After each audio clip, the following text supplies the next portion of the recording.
Bismillahirrahmanirrahim. इय्याका नअबुदु व इय्याका नस्तईन. Shah Faisal colony के शहरियों,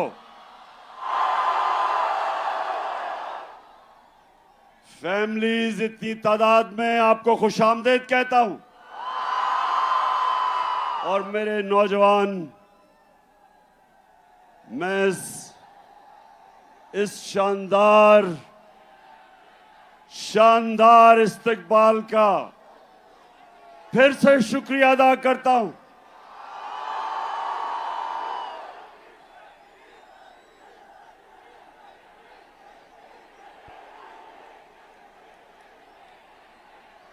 जब मेरी हुकूमत हटाई गई,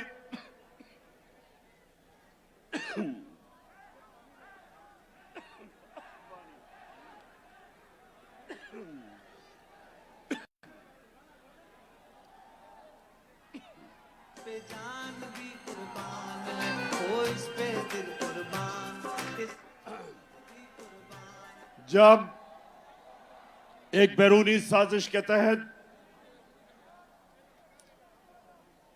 मेरी हुकूमत हटाई गई, तो जो दूसरा जलसा था वो मैं कराची करने आया, क्योंकि मुझे पता था कि इस मुल्क में सियासी तहरीकें हमेशा कराची से शुरू हुई।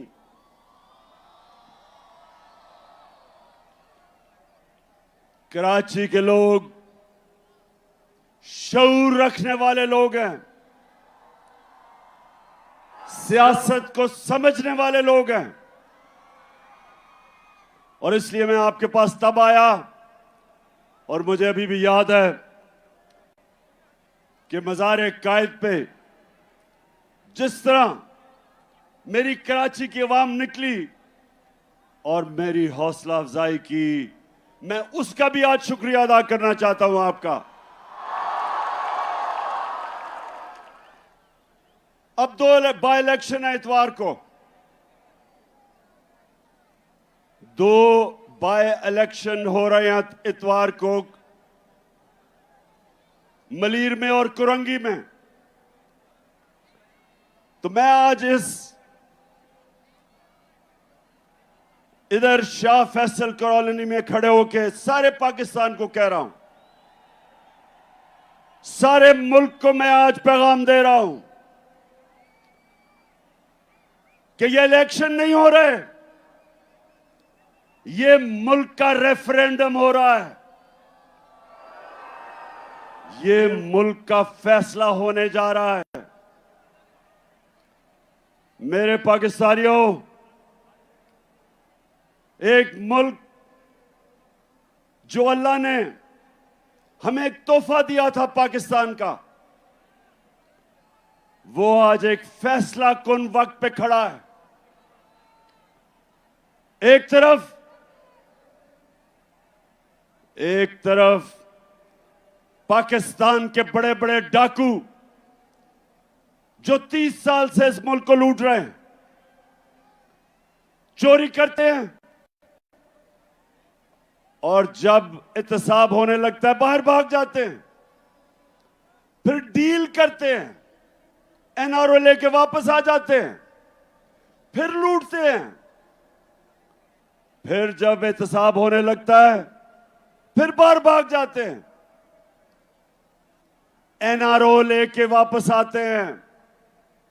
ये अमीर तरीन होते जा रहे हैं, कौम मकरूज होती जा रही है। जब से ये आए हैं 6 महीने में, और कराची के लोगों, आप शऊर रखने वाले लोगों, ये पाकिस्तान का फाइनेंशियल कैपिटल है। कराची ऊपर जाता है तो पाकिस्तान ऊपर जाता है।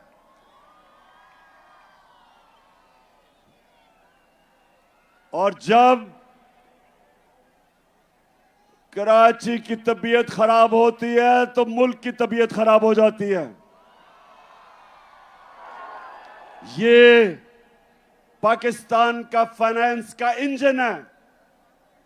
ये आगे लेके चलता है और मुल्क आगे जाता है। तो कराची, आप सब जानते हैं कि जब से ये आए हैं चोर,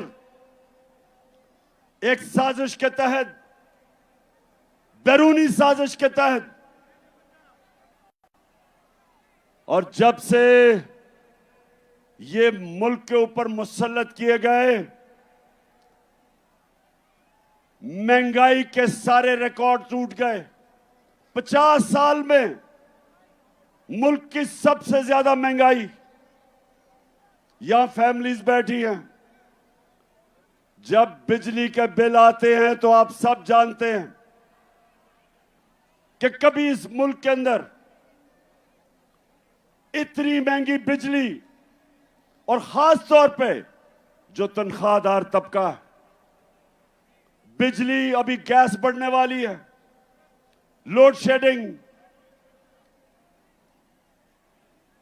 पेट्रोल और डीजल 150 लीटर।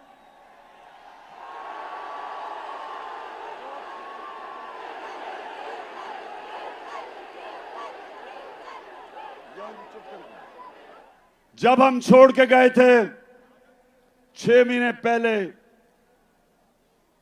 तकरीबन 150 रुपए का 1 लीटर पेट्रोल और 150 रुपए का डीजल। ठीक कह रहे हो, फजलुर रहमान भी 150 रुपए का था। और उसके बाद एक एक चीज महंगी। आटा 55 रुपए किलो पे छोड़ के गए थे, आज 100 रुपए से ऊपर है। तो क्या मुल्क में क़यामत आई कि महंगाई आसमानों पे, बेरोजगारी बढ़ रही। आज मैं फिर से कहता हूं, तनख्वाहदार तबकों के लिए, उनके पास तनख्वाहें नहीं बिल देने के लिए, और जबकि कौम गरीब हो रही, कौम मुश्किल में मकरूज, रुपया 30% रुपया गिरा है। मेरे कराची के लोगों, जब रुपया 30% गिरता है डॉलर के मुकाबले में, तो आप ये समझें कि अगर आप बैंक में आपका 100 रुपया पड़ा था, उसकी सिर्फ 70 रुपया रह जाता है। और ये जिनके बाहर अरबों डॉलर बाहर पड़े हैं, इनकी दौलत में इजाफा हो जाता है, क्योंकि डॉलर ऊपर चला जाता है। ये 30% ऊपर, मुल्क 30% नीचे। तो सवाल यह है कि जिन लोगों ने इनको हमारे ऊपर मुसल्लत किया, आज सारी कौम सवाल पूछ रही है कि जो आपने साजिश करके इन चोरों को हमारे ऊपर बिठाया, तारीख, इस मुल्क की तारीख आपको नहीं भूलेगी। ये कौम आपको नहीं भूलेगी जो आपने जुल्म किया इस कौम के साथ।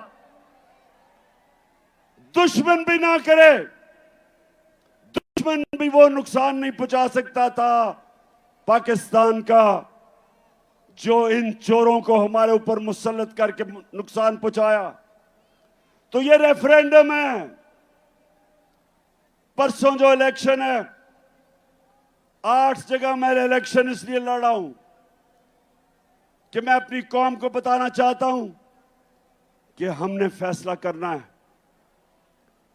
क्या हमने भेड़ बकरियों की तरह इनकी गुलामी करनी है, चोरों की,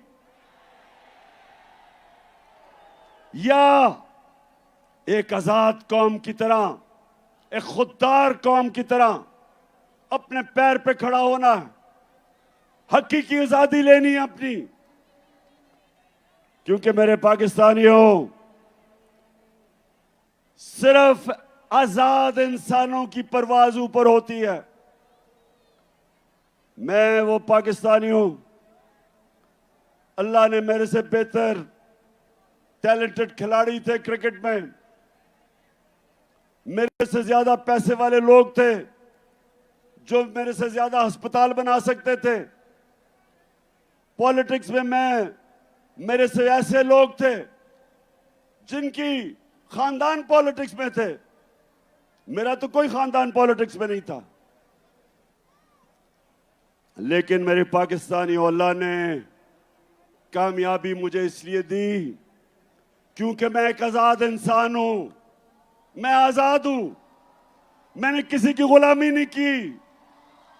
मैं ला इलाहा इल्लल्लाह,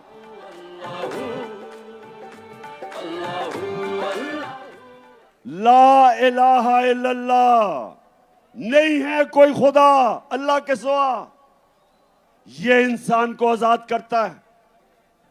और मेरे पाकिस्तानियों, खास तौर पे मैं अपने नौजवानों को यह बताना चाहता हूं कि सिर्फ आजाद ज़हन, आजाद इंसान, आजाद मुल्क, सिर्फ उनकी परवाज ऊपर होती है। गुलाम तो अच्छी गुलामी कर सकते हैं, गुलाम तो वो बन सकते हैं जो इस वक्त मुल्क का क्राइम मिनिस्टर है, जिसको चेरी ब्लॉसम कहता हूं। अच्छा, जरा ये देख लें, कभी किसी मुल्क का प्राइम मिनिस्टर ऐसी बातें करता, जरा ये देखें पहले। मैं सऊदी अरब से होके आया हूँ, मैं यूएई के होके, अभी मैं तुर्की होके आया हूँ, और मैंने उन भाइयों को कहा कि आप हमारे बड़े अजीम भाई हैं, हमेशा आपने हमारी मदद की। और मैंने यही कहा, जब मैं आया हूँ तो आप समझेंगे शायद ये मांगने आया है। मैं मांगने नहीं आया, लेकिन मजबूरी है। जिस तरह माजी में 75 साल में आपने हमारा हाथ बटाया है, कुछ अर्सा आप हाथ बटा। मैंने कहा मैं वादा करता हूं कि इंशाअल्लाह हम पूरी कौम हम मिलकर दिन रात मेहनत करेंगे, पसीना कराएंगे, अपने पांव पे खड़े होंगे। अच्छा सुनो, अब सुनो पाकिस्तानियों, ये जरा बड़ी गौर से मेरी बात सुनो। जब आपका प्राइम मिनिस्टर भिखारियों की तरह दूसरों से पैसे मांगता है, और जो दूसरे, याद रखें, जिन मुल्कों से ये पैसे मांगते हैं, जब मैं प्राइम मिनिस्टर था तो जब भी दूसरे मुल्क का मिनिस्टर या प्राइम मिनिस्टर मुझे मिलने आता था तो पहले फॉरेन ऑफिस मुझे पूरा उसका शजरा बता देता था कि ये पढ़ा किधर, इसने मेरे से मिलने से प्राइम मिनिस्टर से पहले क्या नौकरी करता था, क्या ये ईमानदार है, करप्ट है, सारा कुछ मुझे पता होता था उससे मिलने से पहले। तो जब ये शहबाज शरीफ, जब ये दुनिया में पैसे मांगने जाता है तो याद रखें, उनको सब पता होता है कि इसके और इसके भाई के अरबों डॉलर मुल्क से बाहर पड़े हैं, चोरी का पैसा, सबको पता होता है। तो जब अपना पैसा मुल्क से बाहर ले जाओ चोरी करके और दूसरों को कहो पाकिस्तान में पैसा दो, लोग आपको हकारत की नजर से देखते हैं, लोग आपको जलील करते हैं। और जब मुल्क का प्राइम मिनिस्टर जलील होता है तो सारी कौम को शर्मिंदा करवाता है। मैं जो आपको कह रहा हूं, ये रेफरेंडम है आज, या इन चोरों के नीचे, और इन्होंने अपने बच्चे तैयार किए हुए हैं, फिटे हुए बच्चे, चोरी के पैसे पे पले हुए बच्चे, या वो, और या एक खुददार कौम जो एक अजीम नारे पे खड़ी हुई थी। अल्लाह से हमने खड़े होकर हमने वादा किया था कि अल्लाह तेरे सिवा कोई खुदा नहीं है, हम किसी के सामने नहीं झुकेंगे, हम एक खुददार कौम है। और ला इलाहा इल्लल्लाह इंसान को गैरत देता है, और जो कौमें ऊपर जाती हैं वो गैरतमंद होती हैं, वो मिल के कुर्बानियां देती हैं, वो भिखारियों की तरह भीख नहीं मांगती।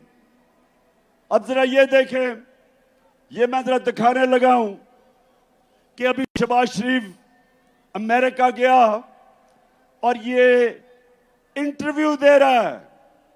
ये अमेरिका में टीवी को इंटरव्यू दे रहा है, जरा ये देखें क्या कहता है, फिर मैं उर्दू में बताऊंगा क्या कह रहा है। Unless we get substantial relief, how can the world expect from us to stand on our own feet?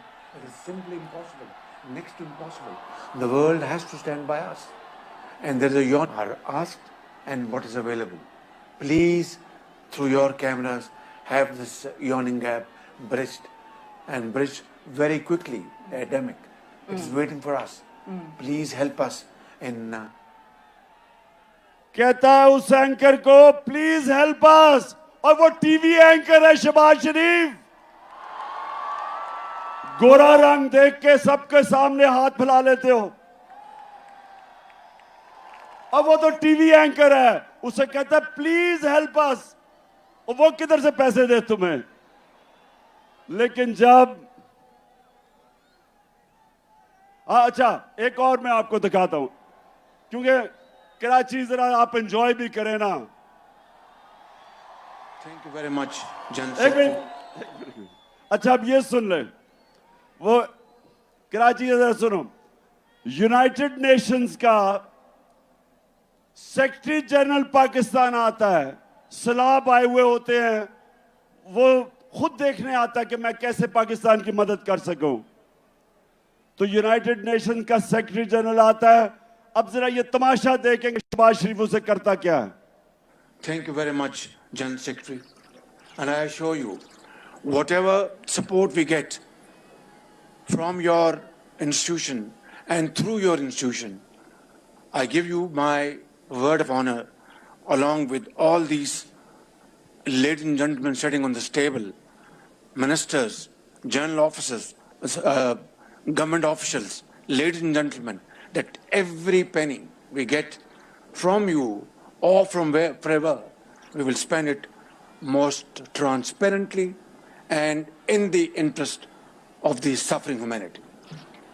Thank you. अच्छा जी, कराची, अब मैं तर्जमा बताता हूं इसने क्या कहा उसे। वो बेचारा और बड़ा ही अच्छा आदमी है एंटोनियो गुटरेस, जो सेक्रेटरी जनरल है यूनाइटेड नेशंस का। वो आता है पाकिस्तान से हमदर्दी दिखाने, पहले तो ये उसका बाजू पकड़ लेता है, उसके बाद उसे कहता है ये जरा सुनो, और ये थोड़ी हमारे सब के लिए, मैं पाकिस्तानी होते हुए हम सब के लिए शर्मिंदगी है। उसे पता है क्या कहता है?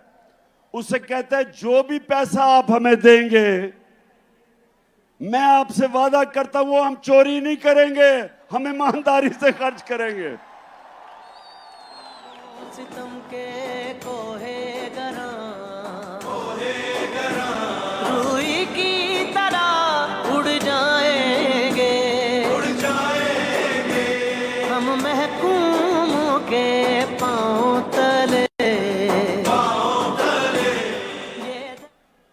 अच्छा भी, अच्छा जरा एक मिनट, उसके बाद वो नवाज का भी, अच्छा जरा नहीं नवाज वाले, अच्छा ये जरा एक और आप देखें, हमारा प्राइम मिनिस्टर ये शहबाज शरीफ जाता है वो सदर पुतिन से मिलने, रूस वाले से। जरा आप ये जरा देखें कि उसके सामने ये जब मिलने जाता है तो क्या होता है। Some news from overseas. The Prime Minister of Pakistan met with Vladimir Putin, and it looked like he was really struggling with his translation headphones. Take a look at this.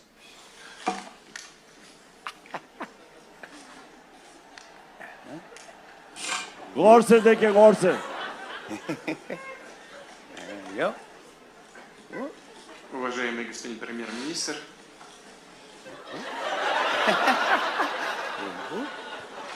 Hold on.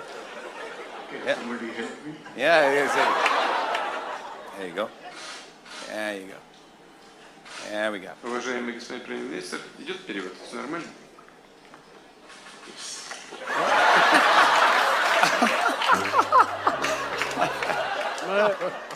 That guy is the leader of 220 million people. I just want to let you know. And then he अच्छा, मैं बस अब ये क्या आप देख रहे थे? अब आपको मतलब समझ आ गया कि कांपे टांगती कैसे हैं। पुतिन के सामने ऐसे बैठा है जैसे हेडमास्टर के सामने बेचारा स्कूल का बच्चा बैठा हुआ है। और ये होता है पाकिस्तानियों, जब एक बैरून मुल्क के साजिश के तहत एक आदमी को, जिसको सजा होनी थी, इसको और इसके बेटे को FIA केस के अंदर 16 अरब रुपए की जो चोरी पकड़ी गई थी, इसको सजा होनी थी। बजाय सजा होने के बचाया गया इसे और इसको ऊपर बैठा दिया। और इससे आज पाकिस्तान को उधर पहुंचाया जिधर ये खुद अमेरिका में कह रहा है कि अब हम अपने कर्जे वापस नहीं कर सकेंगे। वो जो भी इंटरव्यू दे रहा था कि हमारी मदद करो, हम अपने कर्जे वापस नहीं कर सकते। तो कौन सी क़यामत आई थी 6 महीने पहले? ये पाकिस्तान की जो हर साल शाया होती है इकोनॉमिक सर्वे ऑफ पाकिस्तान, जो इन्होंने, इस हुकूमत ने शाया की। कराची गौर से सुनो, आप शऊर वाले लोग हो। इकोनॉमिक सर्वे के मुताबिक 17 साल के बाद हमारे आखिरी 2 सालों में पाकिस्तान की जो ग्रोथ रेट, मतलब कि जो हमारी माइशत तरक्की कर रही थी, वो 17 साल के बाद बेहतरीन परफॉर्मेंस थी। 5.7% और 6%। ये 17 साल के बाद हमारी इकोनॉमी बेहतरीन परफॉर्मेंस कर रही थी। वर्ल्ड बैंक के मुताबिक सारे बर्रे सगीर में सबसे ज्यादा रोजगार जिस मुल्क में था कोरोना के बाद, वो पाकिस्तान में था। World Economic Forum, World Health Organization, the Economist, दुनिया के इदारों ने तस्लीम किया कि पाकिस्तान वो 3 मुल्कों में था जिसने सबसे बेहतरीन तरीके से कोरोना से अपने लोगों को भी बचाया, अपनी माइशत को भी बचाया, अपने गरीबों को बचाया। ये इंटरनेशनली माना कि पाकिस्तान का जो एहसास का प्रोग्राम था, जिसमें हमने अपने गरीबों को कोरोना की लॉकडाउन की तबाही से बचाया, ये दुनिया ने माना। तो मैं फिर से सवाल पूछता हूं कि ये साजिश जिन्होंने करके इन चोरों को हमारे ऊपर मुसल्लत किया था, तारीख आपको नहीं भूलेगी। ये कौम जो मुश्किलात का सामना कर रही है नहीं भूलेगी। और इंशाअल्लाह जो मैं आपसे सबसे उम्मीद रखता हूं, ये जो परसों बाय इलेक्शन आ रहे हैं, इस इलेक्शन के अंदर कौम ने रेफरेंडम करना है, बताना है कि हम इस इंपोर्टेड हुकूमत को मंजूर नहीं करते। हम इन चोरों को, जो 30 साल से 2 बड़े बड़े डाकू खानदान जो चोरी करके पैसा बाहर लेके जा रहे थे, हम कभी इनको कबूल नहीं करेंगे। और मैं इसके साथ आज सबको बता दूं कि इंशाअल्लाह इस मुल्क की तारीख का सबसे बड़ा जो मैं मार्च करने लगा हूं, जिसकी मैं कॉल देने लगा हूं, इस मुल्क की सबसे बड़ी मुजाहरा होगा। इस मुल्क की तारीख, अवाम का समुद्र निकलेगा हमारे साथ और सबको बताएगा, सारों को पैगाम देगा इस मुल्क में कि कौम किधर खड़ी है आज, कि कौम इसको सियासत नहीं समझ रही, हम अपनी हकीकी आजादी की जहाद समझ रहे हैं। और कराची, आप तो माशाल्लाह वो लोग हो जो हमेशा, जिस तरह मैंने शुरू में कहा, सारी सियासी तहरीकें जो शुरू होती थी हमेशा कराची से शुरू होती थी। और अब जो मैं, हमारे साथ ही बैठते थे एमक्यूएम वाले, मैं एमक्यूएम से पूछता हूं कि क्या अब आप खुश हैं जरदारी के साथ बैठ के? क्या वो आपके मसले हल कर दिए? क्या जरदारी ने कराची के मसले हल कर दिए? बताएं, कराची बताओ। हमारी हुकूमत थी, हमारी हुकूमत फेडरल गवर्नमेंट में थी, सिंध में हमारी हुकूमत नहीं थी।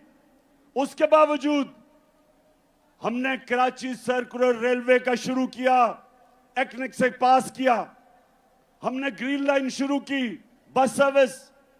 और जो सबसे बड़ा कराची का मसला है पानी का, K4 जो 15 साल से रुका हुआ था, वो हमने शुरू किया ताकि कराची के लोगों को पानी मिले।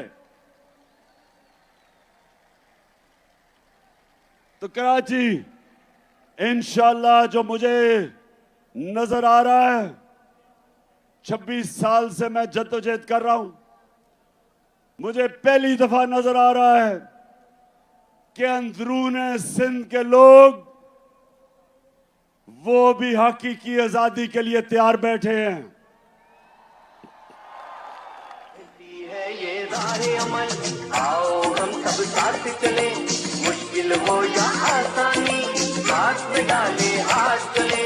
धड़कन है पंजाब मगर दिल अपना मैदान है। मैं भी पाकिस्तान हूँ, तू भी पाकिस्तान है। तू तो मेरी जान है, तू तो मेरी आन है, तू मेरा ईमान है।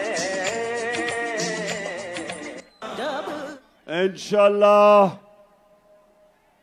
अंदरून सिंध के लोग तैयार हो जाओ। मैं ये मार्च से फारग हो लूं, मेरा फिर पूरा रुख अंदरून सिंध पे है, और फिर कराची भी आऊंगा।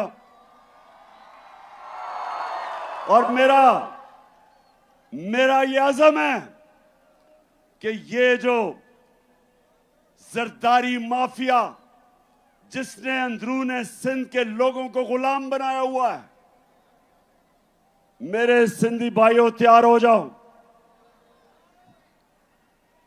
इंशाल्लाह मैं जब तक सिंध में अब दौरा करूंगा, एक एक डिस्ट्रिक्ट में जाऊंगा, अपने सिंध के लोगों को खड़ा करूंगा, और ये अजाब, ये जो बीमारी लगी हुई है जरदारी की सिंध को, ये इंशाल्लाह इससे आजाद करेंगे। अच्छा, आप कराची, अभी मैं जरा एक दो और आपको वीडियोस दिखाना चाहता हूं। मैं जरा अब गौर से आपने वीडियो देखनी है। मैं इसलिए बार बार दिखाता हूं हर जलसे में, क्योंकि अभी मरियम कहती कि ओहो मैं तो बेकसूर थी, और मैं बाइज्जत बरी हो गई हूं। उधर इसहाक डार कहता है मैं बाइज्जत बरी हो गया हूं। अब नवाज शरीफ बाइज्जत बरी हो जाएगा, और इस NRO 2 में जरदारी भी बाइज्जत बरी हो जाएगा। सिर्फ बेचारे छोटे छोटे चोर पकड़े जाएंगे पाकिस्तान में। सिर्फ वो साइकिल चोर, स्कूटर चोर, मोटरसाइकिल चोर बेचारे, उनके अलावा कोई बड़ा डाकू इस निजाम के अंदर नहीं पकड़ा जाएगा। तो जब मरियम कहती है, अब आपने गौर से देखना, ये मरियम कहती है जी मेरे से तो बड़ा जुल्म हुआ, मैं तो बेकसूर हूं। देखे ना ये इमरान खान कितना जालिम आदमी है। मरियम बीबी सारी कौम से झूठ ना बोले। आपके जब हमने पूछा आपसे आज से 10 साल पहले कि 4 बड़े बड़े महलात लंदन के सबसे महंगे इलाके में, मेफेयर में, मेफेयर जो है सबसे महंगा इलाका है लंदन का, उधर 4 बड़े बड़े महलात इन्होंने खरीदे हुए थे। तो जब मैंने इनसे पूछा कि बताओ कि ये महलात किधर से आए, कौन से पैसे से आए, तो मरियम क्या कहती है ये जरा देखें। 10 साल पहले इस तरह मुझे लगा कि आप लोगों को बेवकूफ नहीं बना सकते। मेरी सेंट्रल लंदन में प्रॉपर्टीज तो दूर की बात है, मेरी पाकिस्तान में भी कोई प्रॉपर्टी नहीं है। मैं अपने वालिद के साथ है और मुझे समझ नहीं आई कि मेरी और मेरी वालदा की और बहन भाइयों की प्रॉपर्टीज ये कहाँ से निकाल के ले आए हैं। मेरे नाम पाकिस्तान में कोई प्रॉपर्टी नहीं है, ये तो इंग्लैंड की बात है। सुन लिया। अब ये कब था? ये था 2014 में। बेचारी मरियम को नहीं पता था कि अल्लाह अल हक है और वो सच सामने ले आता है। 2 साल के बाद एक इंटरनेशनल इंकशाफ हुआ, पैनामा पेपर्स। पैनामा में जो इन्होंने ऑफशोर कंपनीज लेके बड़े बड़े दुनिया के वजीरों ने, प्राइम मिनिस्टर ने छुपाए हुए थे अपने असासे, उसे नहीं पता था कि वो इंकशाफ हो जाएगा और वो एकदम इनका नाम आ जाएगा कि जी मरियम के नाम पे वो 4 बड़े बड़े महलात हैं। तो पहले कहती कि लंदन तो छोड़ो, पाकिस्तान में भी कोई प्रॉपर्टी नहीं है। अब जब इंकशाफ होता है तो मरियम का भाई हुसैन शरीफ क्या कहता है, सुने। मैं इस बात को तस्लीम करता हूँ कि अल्हम्दुलिल्लाह पाक लेन के ऊपर जो अपार्टमेंट्स हैं वो अल्हम्दुलिल्लाह हमारे हैं। मैं इस बात को तस्लीम करता हूँ कि उनको ऑफशोर कंपनीज नेस्कॉल लिमिटेड और नीलसन लिमिटेड जो है उनको ओन करती हैं। और मैं आपको ये भी अर्ज करता हूँ उनको होल्ड कर रही है इस वक्त मरियम नवाज शरीफ, मेरी हमशीरा जो है। ठीक है जी, ठीक है, सुन लिया सबने। कहती कोई प्रॉपर्टी नहीं है। भाई जब पकड़े गए तो उन्होंने कहा जनाब ये तो मेरी बहन मालिक है इन 4 बड़े बड़े फ्लैट्स की। तो जब ये पता चला कराची, फिर क्या हुआ? अब मरियम ने देखा कि अगर मरियम के पास तो पैसा ही नहीं था लेने के लिए, तो वो क्या कहती? अब वो अगर बाप का नाम लेती तो बाप के पास तो खुद उसने पैसा नहीं दिखाया, इसका मतलब चोरी का पैसा था। तो मरियम को बड़ा एक जबरदस्त आइडिया आया। उसने कहा हमारा दादा बहुत पैसे वाले था, अरबोपति था हमारा दादा। अब दादे से कौन पूछेगा, वो तो दूसरी दुनिया में जा चुका था। तो ये सुने जरा मरियम क्या कहती है। हसन हुसैन के पास आज जो भी है वो एक अरबपति दादा के पोते हैं।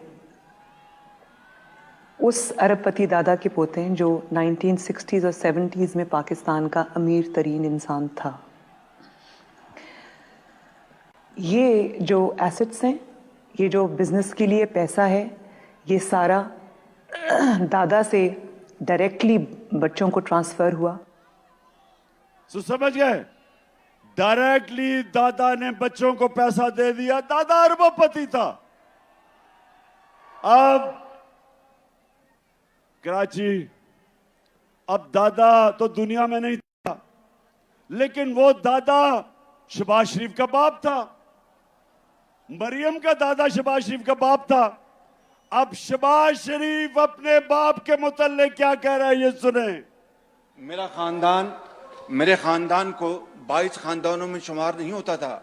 मुझे इसके ऊपर बाइस से फख्र है कि मेरे वालिद का ताल्लुक एक गरीब किसान के घराने से था, हिंदुस्तान से। वो तो कराची अल्लाह अल हक है, ये याद रखना। उसका वादा है कि सच सामने आएगा। और अब जो मैं आप सबको आज कराची आया खास तौर पे कि मैं आप सबकी कुरंगी और मलीर, खास तौर पे जिधर इलेक्शंस हैं, मैं आप सबकी ड्यूटी लगाने आया हूं। देखें ये फैसला होने लगा आपके मुस्तकबिल का।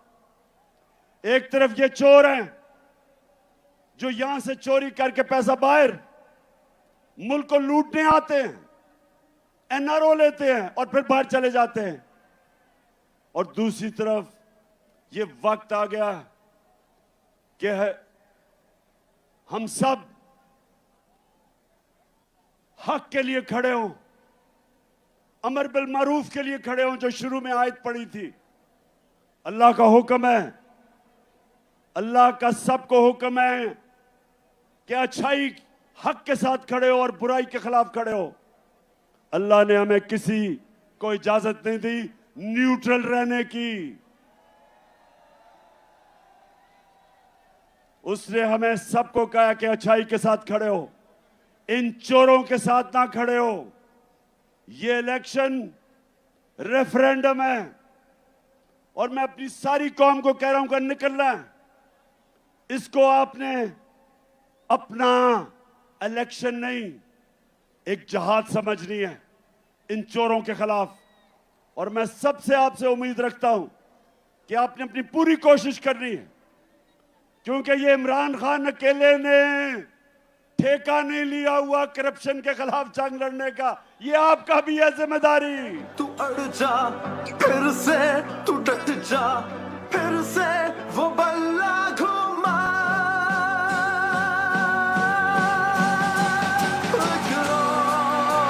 कदम बढ़ा फिर से, वो लम्हा दोहरा जब जीत के आया था, फिर से वतन को जिता।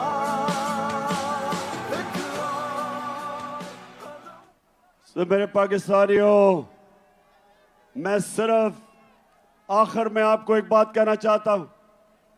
अल्लाह ने हमें अपनी सबसे अजीम मखलूक बनाया, अशरफुल मखलूकात। फरिश्तों को हुक्म दिया कि इंसान के सामने झुको, और जब शैतान ने कहा कि मैं आग का बना हुआ हूं, ये तो मिट्टी का बना हुआ है, मैं नहीं झुकता, तो अल्लाह ने कहा कि तुम्हें भी नहीं पता कि इंसान में मैंने क्या सलाहियतें दी हैं, क्या पावर दी है। मेरे पाकिस्तानियों, अपनी सलाहियतें पहचानो, अपनी ताकत पहचानो। आपका मुस्तकबिल इन चोरों के नीचे नहीं है। आपका मुस्तकबिल इन चोरों के नीचे सिर्फ उसके सामने जिल्लत है। आपका जो अजीम मकसद, अजीम नारे पे पाकिस्तान बना था, अजीम लीडर था कायदे आजम मोहम्मद अली जिन्ना, अजीम नजरियाती लीडर इलामा इकबाल थे। हमारा वो मुल्क होना था जो आज सारी मुसलमान दुनिया के सामने हमने एक मिसाल बननी थी। हम कभी भी नहीं बन सकते अगर ये चोर हमारे ऊपर बैठे रहें, जो अपने आप को भी जलील करते हैं, जिनमें गैरत नहीं है और सारी कौम को शर्मिंदा करवाते हैं। इसलिए मैं 6 महीने सारे मुल्क में फिर रहा हूं अपनी कौम को तैयार करने के लिए कि ये बाय इलेक्शन तो परसों है। मैं आपको कॉल देने लगा हूं और आपने सब ने निकलना है अपने लिए, अपने बच्चों के लिए, अपने मुल्क के मुस्तकबिल के लिए। ये एक अजीम मुल्क है, सब कुछ दिया अल्लाह ने। तो अब आखिर में सब हाथ उठा के आपने मेरे साथ हल्फ ले लेना है, सबने मेरे साथ हल्फ लेना है। मैं यहां से पढ़ूंगा, आपने आवाज से बुलंद रिपीट करना है। टीवी पे जो लोग हमें देख रहे हैं वो भी हमारे साथ शरीक हो जाएं। बिस्मिल्लाहिर्रहमानिर्रहीम। हम हल्फ उठाते हैं कि हम पाकिस्तान के आइन की हमेशा पासदारी करेंगे। हम पाकिस्तान की खुद मुख्तारी का तहफ़्फ़ुज़ करेंगे। कि हम कभी भी अल्लाह के सिवा किसी के सामने नहीं झुकेंगे और हम पाकिस्तान की हकीकी आजादी के इस जिहाद में आखिर तक इमरान खान के शाना बशाना जदोजहद करेंगे और हर किस्म की कुर्बानी के लिए तैयार रहेंगे। अल्लाह हम सबका हामी और नासिर हो। आमीन। कराची, आपका दिल से शुक्रिया अदा करता हूं। बहुत बहुत शुक्रिया। पाकिस्तान जिंदाबाद।